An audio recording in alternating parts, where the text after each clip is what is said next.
ایک حیران کن بات، more than 70% hospitalizations can be prevented if we have adequate amount of vitamin D. ہسپتالوں میں جو لوگ داخل ہو رہے ہیں 70% یہ کم ہو سکتے ہیں اگر ہم اپنا وائٹامن ڈی کا لیول پورا رکھیں. یہ جو مسلز میں ویکنس ہو جاتی ہے، جسم میں درد ہو جاتی ہے، تھکاوٹ فٹیگ ہو جاتی ہے، موڈ خراب رہتا ہے، ہیئر لاس، بال گر رہے ہیں، لوور بیک پین ہو رہی ہے، نیند صحیح نہیں آ رہی، زخم آہستہ مندمل ہو رہے ہیں، صحیح ٹھیک نہیں ہو رہے، اور بار بار بیماری آ رہی ہے، اس کی ایک وجہ وائٹامن ڈی کی کمی بھی ہے. And in Pakistan we are facing highest incidences of vitamin D deficiency.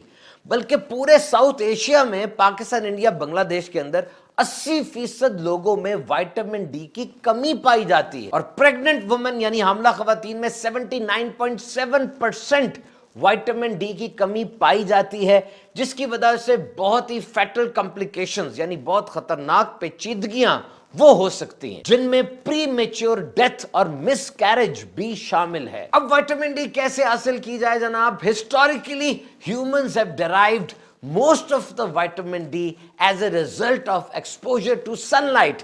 یعنی سن لائٹ یہ جسم میں وائٹامن ڈی کی پروڈکشن میں اہم کردار ادا کرتی ہے. پاکستان ویسے سب ٹراپیکل کلائمیٹ میں ہے، یعنی پورے 12 ماہ یہاں سورج کی روشنی ہوتی ہے، لیکن پھر بھی یہاں پہ وائٹامن ڈی لیولز بہت کم ہیں.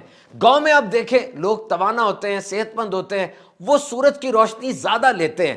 شہروں کے اندر اپارٹمنٹس ہیں، سورج کی روشنی آ نہیں رہی ہوتی، اسموک کا مسئلہ بن گیا، اور بھی بہت سی ایسی باتیں ہیں جس سے سورج کی طرف صحیح ایکسپوجر نہیں ہوتا. اور یہاں یہ مطلب نہیں کہ پورے جسم کا ایکسپوجر ہونا چاہیے، بلکہ جسم کا کچھ حصہ بھی سورج کی طرف ہو، اور تقریباً دن میں آدھا گھنٹہ 5-5 منٹ کر کے اگر ہو جائے، مارننگ سن لائٹ اور ایوننگ سن لائٹ، صبح کی روشنی اور رات کی روشنی، شام کی روشنی، یہ اہم ترین ہے. وائٹامن ڈی کا در حقیقت جسم میں کام یہ ہے کہ جو کھانا ہم کھاتے ہیں اس کھانے میں جو کیلشیم ہوتی ہے وہ ہماری انٹسٹائن کے ذریعے پھر بلڈ میں آتی ہے، اور پھر ہڈیوں میں اور مسلز میں اس نے ایبزارب ہونا ہوتا ہے، جذب ہونا ہوتا ہے، ڈپازٹ ہونا ہوتا ہے، اور یہ کام وائٹامن ڈی کرتی ہے. اگر وائٹامن ڈی نہیں ہوگی تو یہ کیلشیم صحیح طریقے سے ہڈیوں میں اور مسلز میں نہیں جائے گی. تو اگر وائٹامن ڈی تو ہے لیکن کیلشیم نہیں ہے تو اس کا بھی کوئی فائدہ نہیں ہے.